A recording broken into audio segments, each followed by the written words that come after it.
vamos a revisar el tema importante justamente también para terminar la fase. Es importante este tema para el manejo de esta infección justamente por VIH, y también hablaremos de su categoría SIDA. ¿Listo? Como siempre, las bibliografías, la CDC, que se adapta a las guías y normas técnicas del MINSA, y el eslogan que se propone ya hace varios años, y sobre todo en los últimos, sobre lo que es la carga viral indetectable igual a no transmisible. ¿Listo? Eso es importante recordar, ¿no? Y ahora lo vamos a saber. ¿Por qué? ¿Por qué hablamos de este eslogan que se propone no solamente en la OMS, OPS, sino a nivel mundial? Bien, para hablar de este tema del VIH hay que tener en cuenta algunas definiciones, pero antes de las definiciones siempre tener en cuenta la terminología. ¿Sí? La terminología, por ejemplo, ya no vamos a decir personas seropositivas, personas infectadas con VIH, personas con SIDA. Esa terminología ya no. Lo que se tiene que, y se propone y ya se está utilizando, son las siglas PVVS, ¿no? Personas o pacientes que viven con el VIH-Sida. Terminología también que es importante no mencionar personas, por ejemplo, llamarlas como prostitutas o prostitutos, sino trabajador o trabajadora sexual. ¿Sí? ¿Por qué? Justamente para no caer en la discriminación, en la estigmatización, y mejorar la adherencia al tratamiento y tomarlo como una patología más que se puede controlar. ¿Sí? Ahora bien, las definiciones, algunas cosas ya ustedes conocen, ya lo conocíamos, que es una infección crónica, ¿no? Que genera una inmunosupresión a nivel celular progresiva y profunda. Eso lo sabemos, pero quizás lo nuevo es lo que de repente ya hemos ido conversando en otras patologías, que hay un daño sistémico, no por una inflamación persistente, en la que están involucradas pues una disbiosis, ¿no? Una alteración del microbioma, sobre todo específicamente del microbiota intestinal y otros ecosistemas que podemos tener. Es allí donde genera una inflamación persistente crónica que anteriormente, hace algunos años, se podría haber considerado como una respuesta adversa a los medicamentos, a la terapia antirretroviral. No, que algunos en el curso de la evolución de la enfermedad pues iban mal, tenían una evolución desfavorable y hasta fallecían. Y se creía que lamentablemente podría ser por los medicamentos, eran nuevos, se combinaban, pues no. Hay una inflamación sistémica crónica que genera otras comorbilidades dependiendo del diagnóstico oportuno y el inicio del tratamiento. A veces es tardío, ¿no? Ya la enfermedad genera una inflamación crónica con algunas comorbilidades, como por ejemplo daño hepático, una hepatopatía grave, una enfermedad renal crónica, diabetes de difícil control, ateromatosis, dislipidemias, ¿no? Podemos tener. Entonces es importante considerar esto que es nuevo, el daño sistémico por inflamación persistente. Sabemos que es una condición, el VIH sí es una condición crónica tratable. ¿Y esto qué significa? Que la sobrevida es muy similar o muy cercana a la de una persona no infectada. ¿Sí? Entonces, podemos justamente hablar de esta figura que si tiene ya algunos años, pero todavía es muy vigente para entender esto de la expectativa de vida, la sobrevida, en comparativamente hablando de una persona infectada y no infectada. Actualmente el promedio de diagnóstico de la mayor cantidad de la pirámide poblacional a nivel mundial es alrededor de los 15 y 17 años. Como diagnóstico y como muchas veces inicio de tratamiento. ¿Qué quiere decir esto? Que la exposición al virus ha tenido que ser en promedio, como se sabe, en un promedio de 5 años atrás. Por lo tanto, la población se ha tenido que exponer, esta población de 15 y 17 años, a los 12 13 años. Entonces sabemos que la exposición y el contagio se da ahora a tempranas edades, por diferentes circunstancias. Pero acá tenemos, por ejemplo, en este ejemplo, un paciente en promedio de edad 20 años, que hasta antes del inicio de la terapia antirretroviral o inicio ya de una terapia como monoterapia o terapia dual, teníamos que en el año 1995 al 1996, pues la sobrevida era más o menos aproximadamente 8 años. Es decir, que si el paciente tenía una infección detectada a los 20 años, ya sabía que probablemente iba a morir a los 28 años. Y esto nos remonta un poco al primer caso a nivel mundial en 1981 en Estados Unidos, ¿no? En Nueva York específicamente, que los primeros casos fueron varones, justamente, ¿no? Y en el Perú fue en el año 1983. Y ya se hizo la caracterización del virus, el fenotipo, en 1985, y a partir de allí se empezó a dar el tratamiento antirretroviral. Entonces aquí tenemos que en estos años 95-96 la expectativa era de 8 años aproximadamente. Y a partir del año 1997, al año 2000 en adelante, ya con la era de la terapia antirretroviral de alta intensidad o alta actividad, teníamos que la expectativa de vida iba aumentando, ¿no? 36 años, 45, 51, ya el año 2010 55 años, ya en adelante, de 2003 en adelante, se habla de una expectativa de 60 años. Sumado a los 20 años que tenía el paciente, aproximadamente la expectativa a nivel mundial es de 80 años, ¿no? Promedio. Entonces, podríamos decir que es casi la misma expectativa de vida a los 80 años que podría tener una persona, evidentemente con un buen tratamiento, con un diagnóstico oportuno. ¿Listo? No hablamos de un paciente que de repente posiblemente fue diagnosticado tardíamente, con mala adherencia, ¿no?, al tratamiento. Bien, esto para entenderlo. Ya sabemos que la gran población más afectada en el mundo es la población africana. ¿Listo? La población del este, oeste, oriental, África occidental, ¿no? Ya se conocía a principios del siglo pasado que los primeros casos existía lo que era el VIS, ¿no?, el virus de inmunodeficiencia simiana, que ya se había detectado alrededor de 1910, ya algunos mencionan en la bibliografía mucho antes, en el que ya se había encontrado en simios, en algunos primates, ¿no?, como vamos a ver, y que o a través de mutaciones justamente habían pasado al ser humano. Y ahí los primeros casos se detectaron evidentemente en Estados Unidos, y en el Perú fue en el diagnóstico también un paciente varón en la Cayetano Heredia en Lima, no fue el primer caso también en 1983. En Europa hay un alto crecimiento del uso de drogas endovenosas y por lo tanto es una población grandemente afectada en el este de Europa, alrededor de 2 millones. En total 39 millones alrededor del mundo. Latinoamérica es una población también más afectada, que la prevalencia está aumentando en 2.2 millones.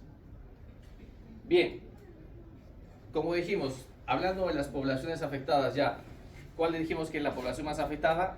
Varones que tienen relaciones con varones, ya no homosexuales, ¿ah? Tampoco eso. ¿Listo?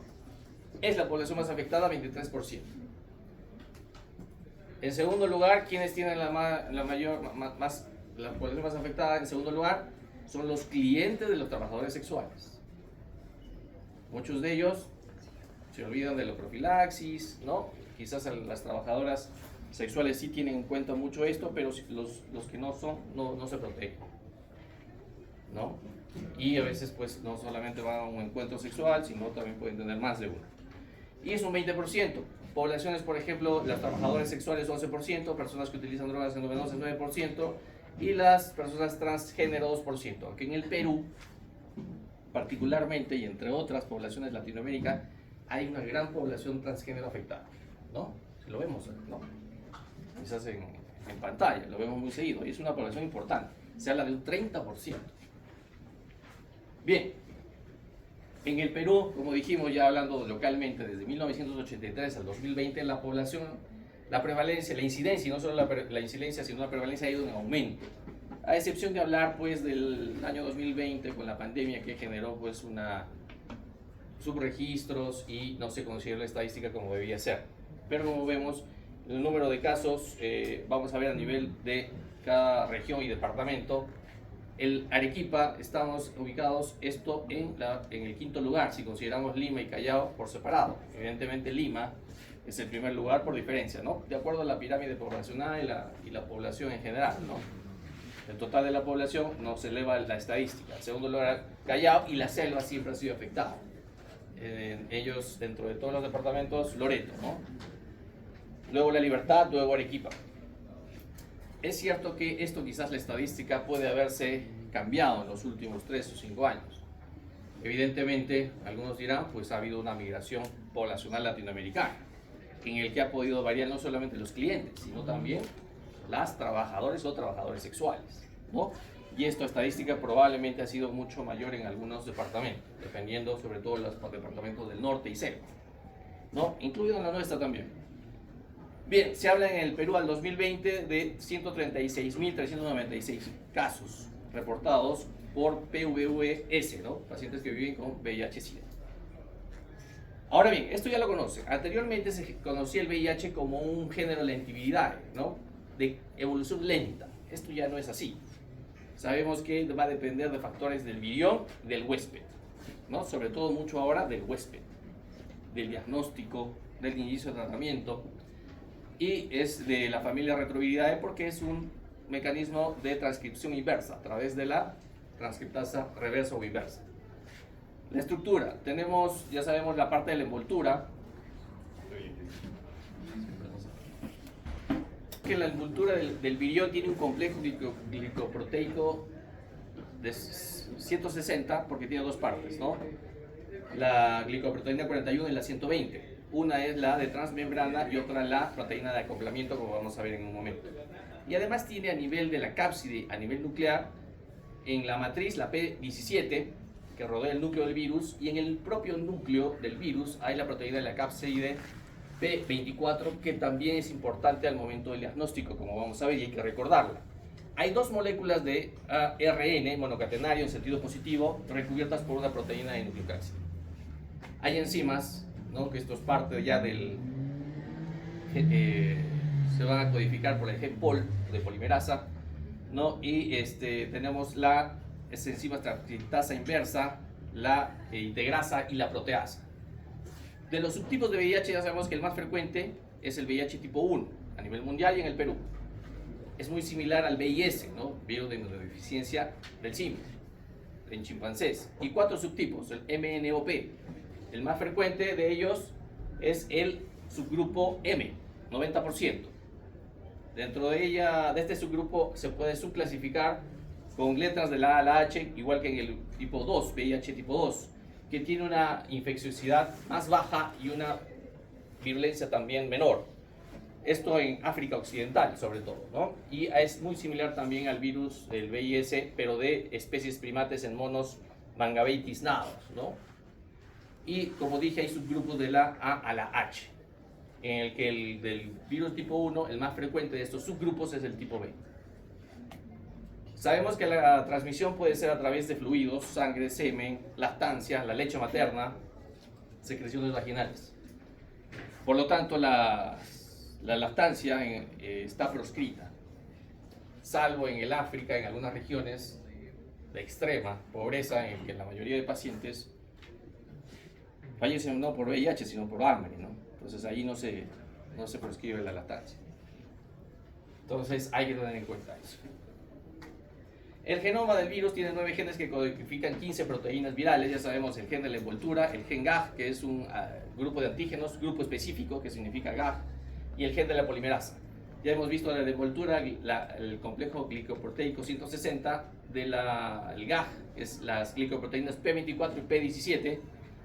P24 que sirve para medir y se puede medir y se puede hacer el diagnóstico, y el gen de la polimerasa, que ya hemos dicho justamente la transcriptasa inversa, integrasa y proteasa. Y hay otros elementos regulatorios que muchos se hablarán en los próximos años, sobre todo el TAT, el REV, ¿no? BPR, en fin, pueden haber varios. Esto es importante para entender no solamente la fisiopatología, sino también para entender el mecanismo de acción de los medicamentos antirretrovirales. Como dijimos, tenemos en la parte superior este complejo glicoproteico 120-41, ¿no? Que justamente el GP41 es el que es el transmembrana y que permite acoplarse a la pared, a la membrana del linfocito CD4. Pero ustedes habrán escuchado muchas veces en algunas bibliografías pacientes que se han curado del VIH, ¿no? Por ejemplo, el famoso paciente de Berlín que se lo reporta mucho en la bibliografía como un caso modelo, entre otros, ¿no? ¿Qué tiene de particularidad? Porque muchas veces se duda de la evidencia, si es real o no. pero hasta lo que se sabe, y la evidencia indica que este tipo de pacientes, al analizar su plasma, se había identificado que no tienen algunos correceptores en los linfocitos CD4. ¿Y cuáles son los correceptores? El CCR5 y el CXCR4, donde se van a unir justamente este complejo glicoproteico del virión, ¿no? Aquí en la parte superior. Es ahí donde al no tener estos correceptores, pues no se va a poder, no va a haber la unión del virus, no va a haber la adherencia del virión a la célula del huésped, la célula objetivo, linfocitos TCD4, ¿no? Entonces, tenemos 7 procesos que se han resumido en general. Las bibliografías hablan de 7, algunos 8, pero en general son 7. En el que tenemos una partícula, un virión, que se va a adherir justamente por su complejo glicoproteico a la pared, a la membrana de la célula CD4, y va a liberarse este virión, ¿no?, de su envoltura hacia el citoplasma, y esto va a llegar al núcleo, y en el núcleo, a través de una transcriptasa inversa, la va a transcribir de forma inversa en un ADN monocatenario, y se va a integrar a través de la integrasa en el ADN del huésped. Y a través viene, utilizando el mecanismo, el ensamblaje de la célula del huésped, el ARN mensajero lo va a transcribir en otras copias de ARN viral, que se van a llevar al citoplasma, y por un mecanismo de maduración y proteasas de camuflaje van a llegar a la membrana y van a ser exocitadas fuera de la célula, y este proceso se va a dar en diferentes células, ¿no? Y se va a replicar y replicar el mismo proceso o mecanismo. Bien, el curso clínico del VIH ya ustedes lo conocen, esto es lo clásico. Solamente recordar que esto ha variado también. Por ejemplo, tenemos aquí un tiempo cero de exposición, en el que a partir del tiempo cero tenemos en promedio unas 3 semanas en el que va a aumentar exponencialmente la carga viral, el número de copias de ARN del virus, ¿no? Como vemos en línea roja. Y a la vez sabemos que los linfocitos CD4 en promedio, en rango normal, son de 500 a 1500, van a ir descendiendo a medida que aumenta la carga viral, ¿no? La línea en azul. Para que en algún momento, a través de los anticuerpos neutralizantes del huésped, van a mantener más o menos estable, después de pasar por una fase aguda, un síndrome retroviral agudo, ¿no?, y en el que puede haber una diseminación del virus, pasamos a un tiempo de latencia. Y esto, llegando a un promedio de 10 años, pues se puede manifestar con una fase, un periodo de enfermedades oportunistas, ¿no?, aumentando la morbimortalidad en el paciente sin tratamiento. ¿Listo? Y ahí tenemos en el otro lado, pues, la viremia, la carga viral, ¿no? Bien, esto ha variado, por ejemplo, en este primer de Nature, que ya tiene algunos pocos años, ¿no?, pero ya se conoce que, si bien tenemos la misma gráfica en el que tenemos un aumento rápido de la carga viral en las primeras 3 semanas a un poco más, ¿no?, antiguamente se conocía lo que era un periodo de ventana, ¿no? Ustedes todavía, algunos todavía dicen, no, hay que esperar el periodo. Llegaba un paciente, un amigo, un paciente suyo, dice, he tenido una exposición con una persona sin protección y quiero hacerme la prueba porque quiero a la semana, ¿no?, viene de repente a hacer la consulta y quiero saber si estoy infectado o no. Entonces se decía, anteriormente se le mencionaba, tienes que esperar que avance tu periodo de ventana, en promedio 4 o 6 meses, para poder hacer las pruebas serológicas. Entendiéndose como pruebas serológicas, pues, los ELISA, las pruebas rápidas, ¿no?, los anticuerpos, ¿no? Entonces el paciente, pues, vivía mortificado y muchas veces dejábamos que avance la enfermedad y el proceso inflamatorio crónico, ¿no? Y muchas veces ya, dependiendo del huésped y dependiendo de su set point, podían tener una evolución rápida. Y justamente hablando de este set point, que es es importante reconocerlo, porque cuando tenemos un aumento rápido de la carga viral y un descenso, ¿no?, de los linfocitos CD4, tenemos un valor que puede ser alto y que se mantiene estable por los anticuerpos neutralizantes, y se mantiene alto en relación a un set point bajo, mucho más bajo. Entonces los que tenían un set point de inicio en las primeras semanas alto tenían una evolución rápida. ¿Qué quiere decir? Que llegaban rápidamente a un estadio, una categoría SIDA, en un promedio menor de 5 años. A diferencia de los pacientes que tenían un set point bajo, un punto de quiebre, que podrían tener una evolución más lenta, en promedio llegar a la categoría SIDA a partir de los 10 años. Pero la mayoría de la población, ¿dónde está ubicada? En un set point intermedio, en el que la evolución más o menos llegaba aproximadamente entre los 5 y 10 años. ¿Listo? Pero va a depender, y es importante determinar el set point para ver, predecir un poco la evolución de la enfermedad a pesar del tratamiento, ¿no? Ahora bien, otra terminología, y es importante lo nuevo, ya no se usa el periodo de ventana, como dije, sino el periodo o la fase de eclipse. Porque como dijimos, en el periodo de ventana no son útiles las pruebas serológicas.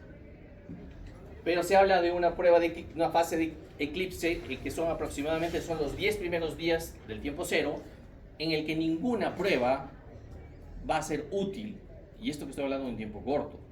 Ninguna prueba serológica tampoco es útil. ¿Listo? Acá van a entrar a tallar otro tipo de pruebas que podrían ser de utilidad para un diagnóstico temprano, lo más temprano posible. Y luego en esta fase de eclipse pues tenemos infección de las primeras células, una linfadenopatía generalizada, ¿no? Para luego pasar a partir de las 9 semanas en adelante la fase aguda, se da típicamente un síndrome mononucleócido, ¿no? Lo que llaman a otros un flu-like, ¿no? Una primera detección en sangre por allí, dependiendo de la prueba, hay una seroconversión, ¿no? Con generación de anticuerpos. Para pasarlo a una fase crónica, ¿no? Pero todo va a depender mucho en el tiempo de los set point, ¿no? O puntos de quiebre. Ahora bien, la clasificación, esta de la CDC ya tiene algunos años, de 1993, es todavía útil para el manejo de los pacientes. Para no solamente identificar o reconocimiento de los signos y síntomas, sino también para el inicio de tratamiento y la evolución y el pronóstico.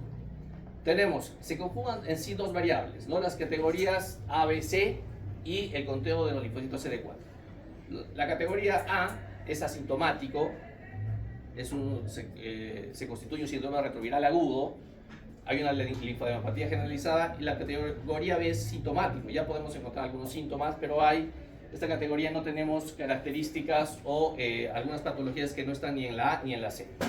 Y la C es la categoría SIDA, en la que también hay infecciones oportunistas, neoplasias y enfermedades neurológicas. Y esto se conjuga justamente con los conteos de linfocitos CD4, que podrían ser mayor o igual a 500, entre 200 y 499 y menos de 200.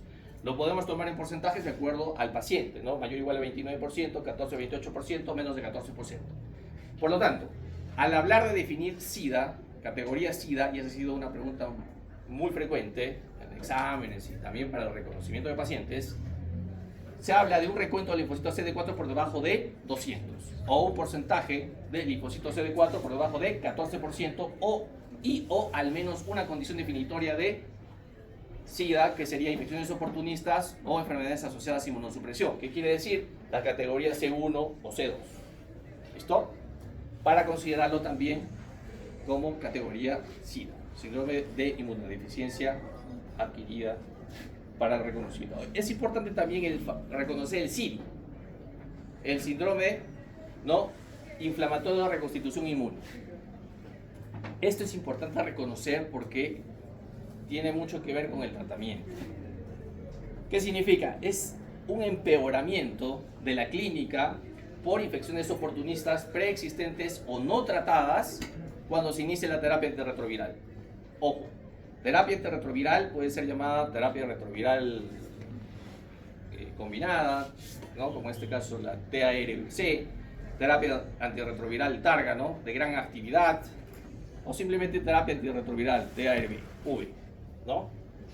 Entonces podemos tener entre el SIRI dos tipos, el paradójico y el desenmascarador. El paradójico, ¿qué quiere decir?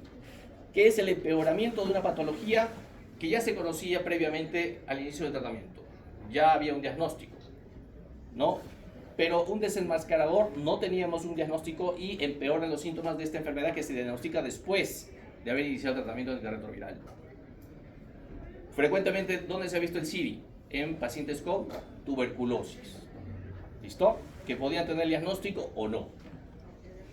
El comienzo es entre una semana y unos pocos meses de iniciar la terapia antirretroviral combinada, y la patogenia es similar a una reacción que ya lo hemos visto en esta semana, la semana anterior, ¿no? Una reacción de hipersensibilidad tipo 4. en la que están implicados los linfocitos T de memoria. ¿Sí? Por lo tanto, ¿cómo yo voy a tratar un SIRI? ¿Cómo lo voy a tratar? Si en el caso fuera una tuberculosis, por ejemplo, tengo que dar un tratamiento inicial para tratar esta infección oportunista. Muchas veces vamos a retrasar el tratamiento si ya lo teníamos el diagnóstico, vamos a retrasar el inicio del tratamiento antirretroviral, por ejemplo, una tuberculosis, una meningitis criptococócica, ¿no? Y se pueden dar corticoides. Esto individualizando de acuerdo a la patología, ¿no? Corticoides según sea necesario y luego hacer el tapering de disminución gradual. Esto es importante también porque se ha preguntado mucho y mucho también sirve para el diagnóstico y el manejo del paciente el conteo de los linfocitos CD4 y de acuerdo a relacionarlo a algunas patologías, ¿sí? Ya sabemos que según las categorías clínicas, según esta clasificación de la CDC, tenemos la A, B y la C, a diferencia de la OMS 2007 que la vamos a ver a continuación. Por ejemplo, si yo tengo un paciente que posiblemente llega a ser evaluado y tiene disminución de la visión progresiva y al medirle los linfocitos CD4 están por debajo de 50 o 50, pues podría ser con alta probabilidad una retinitis por citomegalovirus. O quizás podría ser un paciente que viene a evaluarse y está con diarrea crónica. Una diarrea crónica, con deshidratación, con pérdida de peso, ¿no? En el que vamos a medir los linfocitos CD4 y si los linfocitos CD4 están por debajo de, o tiene 50, pues podríamos considerar que podría ser relacionado al complejo Mycobacterium avium. O también podría ser por colitis por citomegalovirus también. Si tuviese un conteo un poco más alto, por ejemplo menor o igual a 200, podría ser por isosporidiasis, ¿no? O también si es menor o igual a 100, coccidioidomicosis, ¿no? O microsporidiosis, ¿no? También podríamos tener a nivel neurológico, y esto es importante porque se considera y esto genera o discapacidad o alta mortalidad, signos de focalización. Por ejemplo, el paciente debuta con convulsiones, el paciente debuta con focalidad, con una paresia, hemiparesia, una monoparesia, ¿no? Y en que la causa principal, lo más importante por prevalencia, es toxoplasmosis. En que podemos tener anticuerpos IgM, IgG, ¿no? Positivos, ¿no? Esto evidentemente todos quizás hemos tenido contacto con las heces de los gatos y por eso es importante. Y en segundo lugar son los linfomas, que si bien pues el linfoma más frecuentemente encontrado y en general con la población en general por estadísticas sabemos que el linfoma más frecuente es el linfoma no Hodgkin, en el que tiene una gran clasificación de acuerdo a las estirpes celulares, que está incluido aquí el linfoma de Burkitt, del inmunoblástico, en fin, hay una gran clasificación en relación al de Hodgkin, que es en menor proporción, y que debuta en segundo lugar con focalidad, convulsiones. ¿Listo? Pero también es importante reconocer que puede haber también una meningitis por criptococosis con un conteo menor o igual a 100 linfocitos CD4. Tuberculosis. Si bien el conteo, y acá no está escrito, el conteo puede ser clásicamente encontrado cuando debuta con una tuberculosis pulmonar el paciente, el conteo suele estar por debajo de 200. Pero hay pacientes, dependiendo las características del huésped o el set point, podemos encontrarlo en diferentes números de linfocitos CD4. Es muy variable.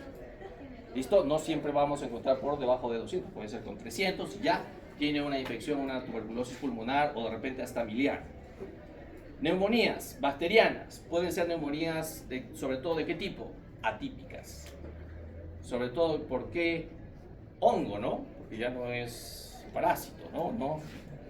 Es el... ¿Cuál? Neumocystis carini. Girovesi, ¿no? Ya Carini salió del contexto para VIH, ¿no? Justamente él hizo los primeros estudios a inicios del siglo pasado, ¿no? Y se vio que las características eran un parásito justamente en ratas, en roedores, pero vino Carini, vio que las características en humanos eran distintas, ¿no? Características fenotípicas y comportamiento de un hongo, ¿no? Una micosis, que puede ser a nivel pulmonar o sistémica. Y por eso le cambiaron ya el nombre por el apellido de este investigador, ¿no? Esto muchos años después.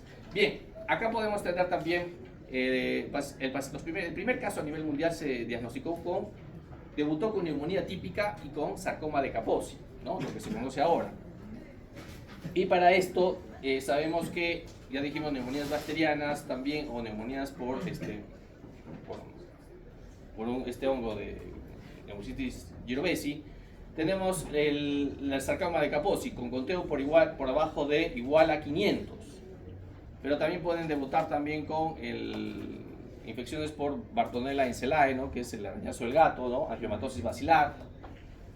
Y aquí tenemos algunas clasificaciones que van a debutar. Por ejemplo, acá dijimos la candidiasis oral, más localizada. Allá ya hablamos de una candidiasis esofágica, ¿no? En el que ya no se desprende este muget, ¿no? Ya es más adherido, sangrado. La clásica acá en la categoría B, la lengua negra, ¿no? Que es la leucoplasia vellosa oral. Las diarreas pueden estar en la B, pero ya las crónicas y persistentes están en la C, con pérdida de peso. Puede haber herpes zóster, ¿no? Ya no solamente a nivel torácico, en un segmento, ¿no? Un dermatoma o dos, sino en la cara, ¿no? Bilateral, unilateral, ¿no? Con gran dolor, ¿no? En fin, tenemos sepsis, la leucoencefalopatía multifocal progresiva, que también da una encefalopatía, desorientación, que genera discapacidad muchas veces, si logra sobrevivir. Y los estadios, como ya hemos dicho, de la OMS 2007, para tener en cuenta, lo divide más bien en 4 estadios clínicos, ¿no? Simplemente ha hecho la división un poco más en las primeras estadios para considerar el estadio 1, 2 y 3, ¿no? Aquí, igual como mencionamos, es muy frecuente encontrar la pérdida de peso a partir del estadio clínico 2, ¿no? Ya es mucho más, hay un síndrome consultivo en el estadio 4, ¿no? Para tener la sepsis, las infecciones oportunistas que ya hemos visto con menor conteo en la categoría estadio clínico 4. Ahora bien, la pregunta es, ¿por qué es más frecuente? Es más frecuente las relaciones sexuales, si, por ejemplo, en la población más afectada, ¿no? Varones que tienen relaciones con varones. ¿Cuál es la relación sexual de tipo receptivo o el insertivo?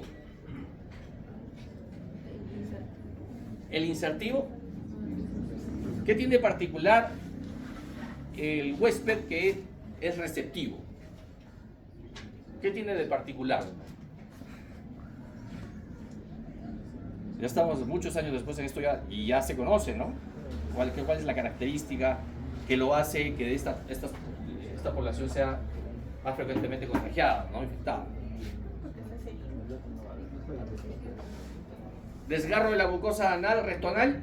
Algunos dirán que la mayoría sí es parte de la forma del mecanismo, pero ya les mencioné que tiene que ver mucho el microbioma o una disbiosis, alteración. Y el gran reservorio en este caso es el intestinal, a nivel sobre todo de la región rectoanal, donde vamos a encontrar gran cantidad de receptores con sus linfocitos CD4. Sí, también en segundo lugar hay una gran cantidad, pero en menor proporción en el glande, ¿no? En el pene también. Pero es allí, y justamente además del desgarro, la mucosa, que se da justamente la mayor población que se contagia. Y es justamente de 10.000 exposiciones, 138 van a contagiarse o infectarse. La transfusión sanguínea, 9.250 de 10.000 exposiciones. El pinchazo o la exposición percutánea, ocupacional, que aquí hay que tener mucho cuidado ahora que, no solamente ahora, sino el siguiente año, que ustedes estarán en internado médico, hay que tener mucho cuidado con el pinchazo. ¿Dónde más frecuentes se van a dar? Tomar muestras de sangre, la toma de gases arteriales o en sala de operaciones. Cuando entren como ayudante muchas veces a separar o ayudar con el campo operatorio, ahí hay que tener cuidado, no solamente el cirujano, las enfermeras que manejan el bisturí, las jeringas, tengan mucho cuidado porque ahí es donde se dan el mayor número de contagios, ¿ok? Entonces, mucho cuidado, son 23 por 10.000 exposiciones. Si bien es bajo, pero de todas maneras hay que dar tratamiento profiláctico bajo ciertas circunstancias, como vamos a ver. Las mordidas y otras cosas, bueno, no tienen fundamento estadístico aquí. Ahora bien, el diagnóstico, esto sí me sirve y es muy importante para el diagnóstico dependiendo de los días que yo hago las pruebas. 10 días, 15 días, 20 días, 30 días, 40 días. Acá, dependiendo del número de días, voy a hacer la prueba. Y hay que tener en cuenta dos términos o dos pruebas importantes. ¿En qué consisten? La prueba rápida, que es la toma de sangre capilar y que el diagnóstico lo puedo tener en 30 minutos de forma ideal. No siempre es así. Y la prueba ELISA, que es una reacción por quimioluminiscencia, reacción fotónica de luz, en la reacción antígeno-anticuerpo, ¿ya? Y esto lo vamos a ver pruebas, por ejemplo, de ELISA de primera a cuarta generación. Normalmente los establecimientos de salud podrían tener pruebas rápidas también de primera a cuarta generación o pruebas ELISA de primera a cuarta generación. En salud, por ejemplo, en Hospital de Anahuara, HNKC, pues se manejan pruebas al menos de cuarta generación, ELISA. ¿Listo? ¿Y por qué? ¿Y en qué consisten? Las de primera generación, ¿qué van a detectar? Inmunoglobulina G, IgG. ¿En qué tiempo? Entre 35 y 45 días. La segunda generación, igual IgG, entre 25 y 35 días, un poco menos. Tercera generación, IgM, IgG, todos anticuerpos de 20 a 30 días. Y la de cuarta generación, además de los anticuerpos, la proteína 24, ¿se acordará? ¿No? A nivel nuclear. El antígeno P24, entre 15 y 20 días. ¿Listo? Entonces es un tiempo más corto, se darán cuenta, 15 y 20 días. Debe haber una prueba confirmatoria, ¿sí? El Western blot, Immunoblot, ¿no? Porque sabemos que las pruebas de ELISA, entre menor sea su generación, van a ser de alta sensibilidad y no tanta especificidad. Una prueba que diagnostique con alta sensibilidad, el 100% no existe para VIH. Se acerca al 100% en la actualidad a partir de las de cuarta generación. Pero son de alta sensibilidad y no tanta especificidad. Entonces, el Western blot me va a detectar los dos anticuerpos, pero es prueba confirmatoria, pero miren, hay que esperar hasta 45 o 60 días. Es bastante tiempo para confirmar y yo decía, este paciente está confirmado con VIH. Pero hablé de la fase de eclipse, ¿se acordarán? En la que las pruebas serológicas y el menor tiempo posible de detección son, dijimos, 10 días, ¿no? Pero, miren, si yo tengo, en promedio, pruebas, ya no van a servir las pruebas serológicas, ¿no? Por lo tanto, las de arriba no me van a servir. Pero sí me van a servir pruebas como que medir la carga viral, que es una prueba directa. Las otras son pruebas indirectas. La prueba directa, que me sirve también para el manejo y la evolución de la enfermedad, ¿no? Yo tengo pruebas de carga viral ultrasensible que lo puedo encontrar o medir el RNA, más de 10.000 copias, me hacen el diagnóstico como positivo, ¿no? O detectado, o mejor dicho, una carga viral que puedo entre los primeros 5 días hacer el diagnóstico. Y una prueba sensible que puede ser detectado el RNA del virus entre 10 y 15 días. ¿Ya? Esas son las más rápidas y que me sirven en el periodo de eclipse. Ya no hay ventana, ¿no? Ahora bien, la norma técnica del MINSA del 2020. ¿Cómo se maneja? Es la última norma técnica vigente que tenemos, en el que para considerar un paciente infectado con VIH tenemos uno de los 4 supuestos debería cumplirse. ¿Cuál? Que podamos medir 2 pruebas rápidas, diferentes de pruebas de ELISA, 2 pruebas rápidas de tercera generación de diferentes fabricantes que sean reactivas. O una prueba rápida de tercera generación, ¿no? Y una de cuarta que sean reactivas. O una prueba de tercera o cuarta generación y un ELISA que sean reactivos. O una prueba rápida de tercera o cuarta generación con un resultado confirmatorio, Western blot, Immunoblot, inmunofluorescencia indirecta también, ¿no? Podría ser el caso. Y en el tamizaje, es muy diferente el tamizaje, el tamizaje o screening es muy distinto. Hablar, por ejemplo, debo hacer una prueba inicial. Si la prueba inicial, ¿no? Que puede ser pruebas rápidas, me salen negativos, no reactivos, se considera que es negativo. Pero si sale positivo o reactivo, tengo que hacer una segunda prueba de tamizaje, que son pruebas de ELISA de tercera generación, de cuarta generación, o de repente pruebas confirmatorias. En este caso, si me sale positivo, pues el paciente ya está confirmado y voy a medir carga viral y luego voy a iniciar mi tratamiento antirretroviral. Cuidado, siempre medir carga viral, y también se propone sobre todo eso, pero va de la mano medir también la relación o los linfocitos CD4, CD8, ¿sí? Establecer que su set point, ¿no? Final ya.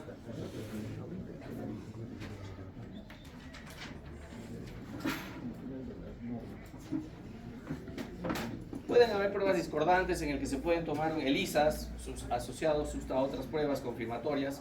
También solamente manejo de ELISAs, ya no ser pruebas rápidas ni de tercera o llegar a pedir una de cuarta generación. También se pueden hacer cuando tenemos pues una positiva y la otra negativa. Ahora bien, ya el tratamiento antirretroviral. Ya les mencioné los 7 procesos y es ahí donde van a actuar los medicamentos antirretrovirales. ¿Cuáles son los que más se están utilizando? Si bien están en auge, en la actualidad están en aumento la utilización, por ejemplo, a nivel de la unión, ¿no? Los inhibidores del correceptor CCR5, ¿se acordarán? ¿No? Maraviroc. Pero tenemos inhibidores prefijación y postfijación a los linfocitos CD4. Prefijación, Fostensavir, y postfijación a los linfocitos CD4, este anticuerpo monoclonal y Valizumab. Podemos tener a nivel de la fusión, Enfuvirtida. A nivel de la transcripción inversa, tenemos dos tipos y muy utilizados. Hay que saber dónde funcionan aquí. Transcripción inversa, como su nombre lo dice, inhibidores de la transcriptasa inversa, análogos de nucleósidos y de nucleótidos. Abacavir, intricitabina, tenofovir. Muy utilizado, tenofovir. Inhibidores de la transcriptasa inversa no análogos de nucleótidos. En nucleósidos, ¿cuál? Efavirenz. Ya no se usa mucho, ahorita vamos a ver. Nevirapina, riblepirina. Tenemos a nivel de la integración, inhibidor de la integrasa, ¿no? Ya mencionamos ello. Raltegravir, dolutegravir, muy utilizado, muy seguro, menos efectos adversos. Victegravir, perdón, y el cabotegravir. Este medicamento se está utilizando últimamente bastante en algunas regiones, sobre todo en Estados Unidos y Europa, porque es vía parenteral. Inicialmente será cada 2 semanas y luego cada 28 días, mejora la adherencia. Ya el paciente no está tomando diariamente vía oral con algunos efectos adversos. Inhibidor de la proteasa, ritonavir, darunavir, ¿no? Entre otros. ¿Listo? Ahora bien, mencioné, se acordarán de la acidubudina, que es un inhibidor de la transcriptasa inversa de nucleósidos y de nucleótidos. El AZT no se utiliza mucho en la actualidad, solo para recién nacidos. ¿Por qué? Porque es anemizante. Genera anemia en gran proporción en un gran número de pacientes y neutropenia. ¿Listo? Además de síntomas gastrointestinales, cefalea, diabetes, hepatitis colestásica. También otro es la lamivudina, la entricitabina y la lamivudina. La lamivudina de ellos se sigue utilizando en los esquemas de tratamiento, es muy utilizado. Tiene algunos síntomas, por ejemplo, pancreatitis en niños, o puede dar hepatitis grave, ¿no? Si hay coinfección con hepatitis B y se retira el medicamento, puede dar una hepatitis grave. Abacavir, también, reacciones de hipersensibilidad se han descrito. El tenofovir, muy utilizado, tiene 2 presentaciones. Tenofovir, alafenamida, y tenofovir, disoproxil, fumarato. ¿En cuáles se usa si hay un paciente con lesión renal, síndrome de Fanconi y pérdida de peso? Se debería utilizar la última presentación, tenofovir, disoproxil, fumarato. ¿Ya? Es mejor tolerado. ¿Listo? Ahora bien, los inhibidores no nucleósidos de la transcriptasa inversa. Se acordarán también el efavirenz, la doravirina. ¿Cuál es el problema? Ya no se usan mucho, ¿por qué? Porque dan trastornos neuropsiquiátricos.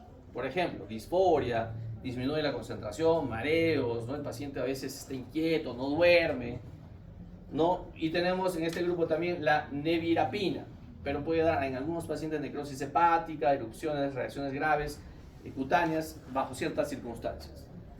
Los inhibidores de la proteasa, los de camuflaje, ¿no? Finalmente en el citoplasma. El navir, con terminación navir, ¿no? El atazanavir, que da un síndrome colestásico, ¿no? Inhibiciones de enzimas fosfatasa alcalina, GGTP, sobre todo darunavir, hepatotoxicidad, ritonavir, lopinavir, trastornos gastrointestinales y alteraciones de los lípidos. Y finalmente, los inhibidores de la transferencia de la cadena de la integrasa, que terminan en gravir. Raltegravir, dolutegravir, que hemos dicho que se utiliza en los esquemas, en todos los esquemas. ¿Por qué? Solamente eleva ligeramente la creatinina, pero es reversible. Es muy segura, salvo algunas excepciones, ¿no? Inductores enzimáticos como la rifampicina, que aumenta su metabolismo, pero en general es bien tolerada. El victegravir, también algunos con síntomas gastrointestinales, diarreas, ¿no? Se pueden utilizar. Ahora bien, ¿cuál es el esquema a usar? Tengo que utilizar 2, porque hasta el momento, combinando mecanismos de acción, se ha logrado una respuesta efectiva en la terapéutica, lograr el efecto terapéutico esperado. 2 inhibidores de la transcriptasa inversa de nucleósidos y de nucleótidos, más uno a elegir dependiendo de la evaluación individual. ¿Cuál es el medicamento a elegir? Con más frecuencia, el más aceptado, el mejor tolerado, con menos efectos adversos, dolutegravir.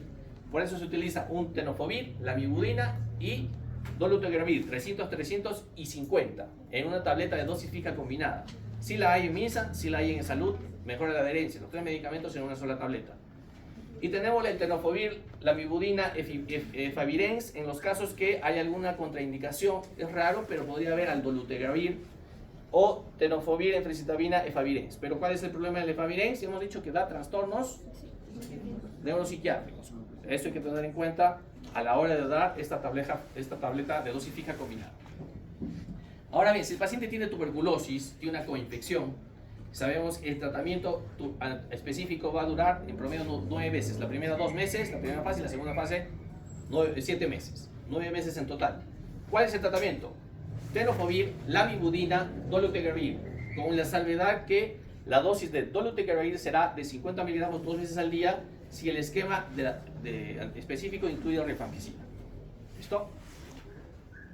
Ahora bien, si alguno por ahí tiene un amigo, un paciente de consulta que tuvo una exposición sin protección y recurre a ustedes y no sabe qué hacer,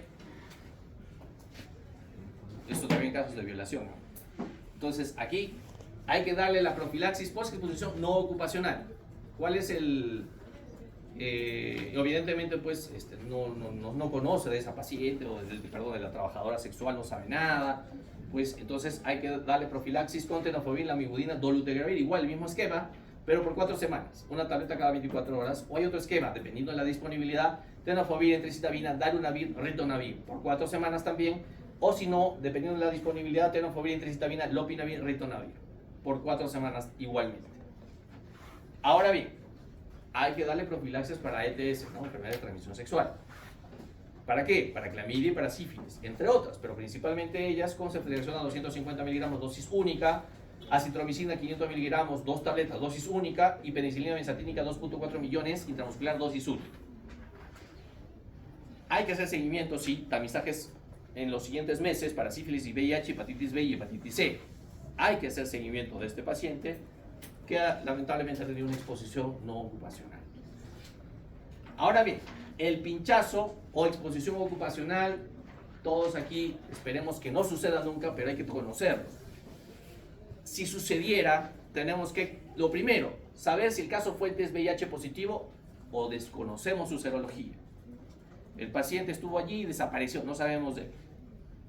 O si el paciente está en sala de operaciones y le podemos hacer una prueba, ¿no? ELISA rápida, ¿no? Una prueba ELISA de 4ª generación, y mantenemos su prueba confirmatoria para el tiempo y nos sale negativo, pues no hay problema, ahí quedas. Estaríamos en caso de fuente VIH negativo y ahí no se hace ninguna profilaxis.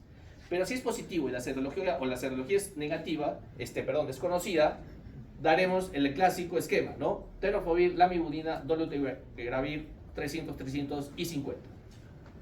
¿Por cuánto tiempo igual? 4 semanas.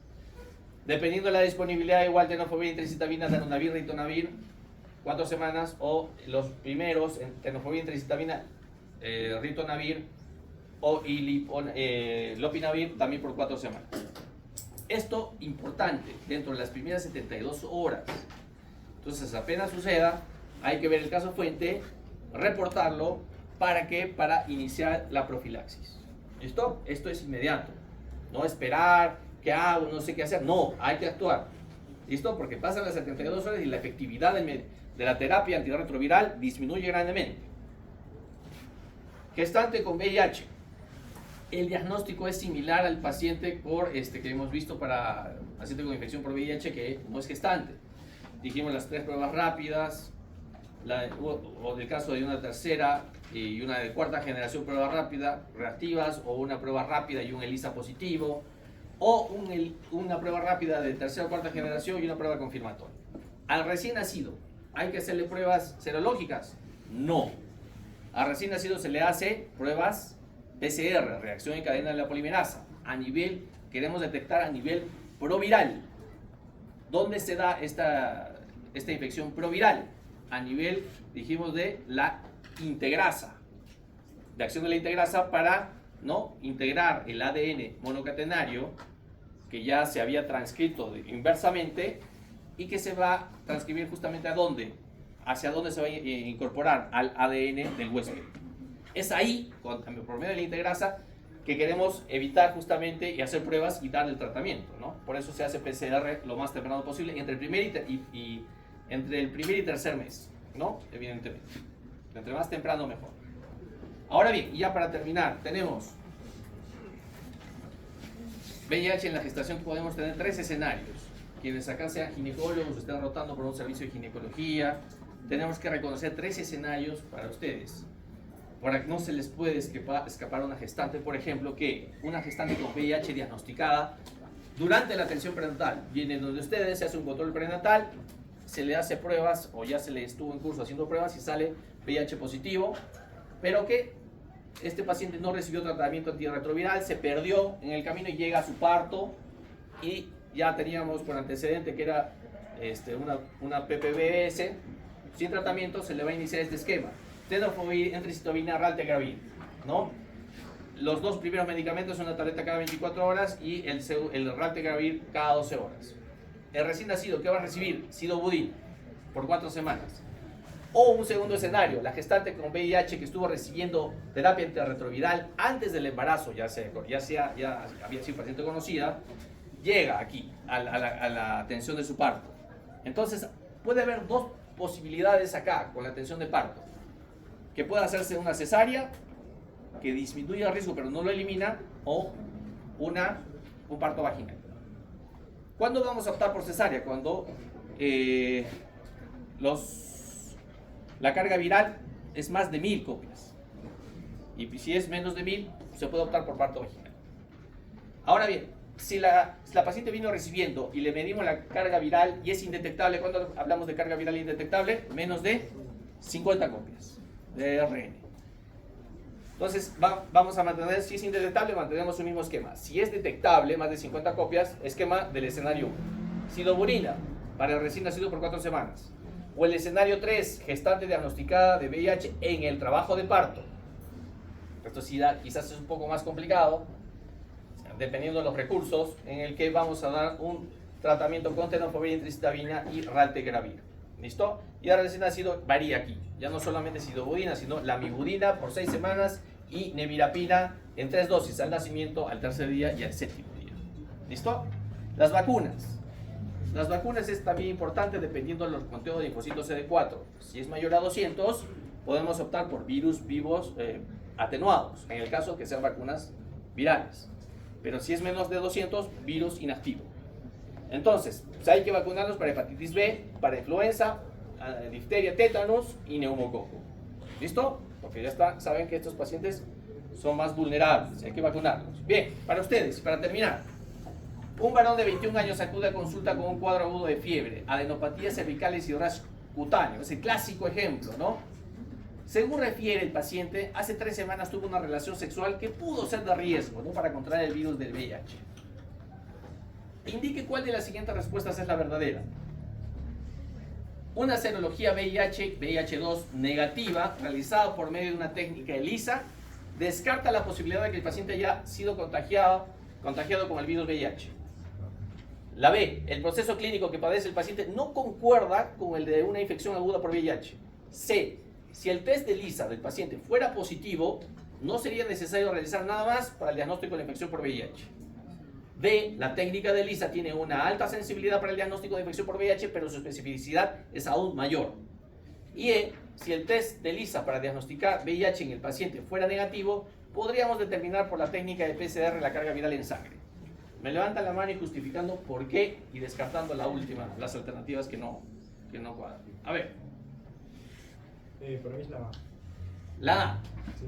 Una serología VIH negativa realizada por medio de la técnica de ELISA descarta la posibilidad que el paciente haya sido contagiado con el virus de VIH. Yo hago esta pregunta, ¿y cuál es tu sustento? ¿Por qué? Bueno, viendo las otras opciones, me parece que es la más lógica. Porque descartando por la B, por ejemplo, obviamente estamos ante un cuadro que podría ser el tipo ¿cómo se llama? Muy parecido a lo que da el citomegalovirus, por ejemplo. No me acuerdo cómo se llamaba ese cuadro, pero ya. Mononucleosis.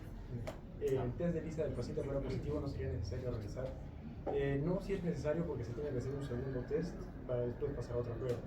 La técnica de ELISA tiene una alta sensibilidad y mayor especificidad. Mentira, porque es altamente sensible, pero poco específica. O bueno, sí es específica, pero no tan específica como sensible. Y si el test ELISA para diagnosticar VIH en el paciente fuera negativo, podríamos determinar por técnica PCR carga viral de sangre. Ese no es el flujograma. Ya, en el flujograma que les presenté del MINSA es de tamizaje, ¿verdad? De tamizaje, cuidado, screening. Yo hago la repregunta. Este puede ser tu mejor amigo. Si quieres, no. Pero te viene diciendo que tuvo una relación sexual que pudo haberse contagiado. Yo pienso inmediatamente, este paciente no se protegió, no tuvo protección. Y encima tiene signos y síntomas. Y me vas a decir que la serología con la prueba, una serología con técnica de ELISA me lo descarta. El paciente va a decir, ya, bueno, me la hago. Pero, a ver, alguien me levantó, a ver, justificando bien, ¿ah? Yo pienso que es la E. La E. ¿Por qué? Porque, bueno, si bien el test de ELISA saldría negativo, podríamos estar, como usted dijo, en la fase de periodo de eclipse donde es negativa la serología. Entonces, para confirmar y para confirmar el diagnóstico, podríamos usar la PCR. PCR de la carga viral. ¿Y en cuántos días podría yo tener el diagnóstico si uso PCR para carga viral? ¿Cuánto? Si uso la ultrasensible, sí. Si uso la sensible, bueno, puedo hacer la otra, 10 y 15. El test de ELISA, si fuera positivo, no sería necesario. si fuese positivo, ¿quedo ahí o le tengo que hacer otra prueba? Siempre pruebas confirmatorias, salvo que ya hemos hablado, sea una prueba de carga viral, PCR, reacción en cadena de polimerasa, como a los recién nacidos que les tiene que hacer. ¿Listo? Y esa fue la idea, ¿no? Quizás estuviste cerca, pero el tema era darnos cuenta o leer bien las alternativas, solo era eso, creo. Tengo que hacer, la última opción es la evidentemente clara, ¿no? Pero pueden venir preguntas así, solamente que hay que darnos la molestia de revisarlo un poquito más. Listo, quedamos aquí, gracias.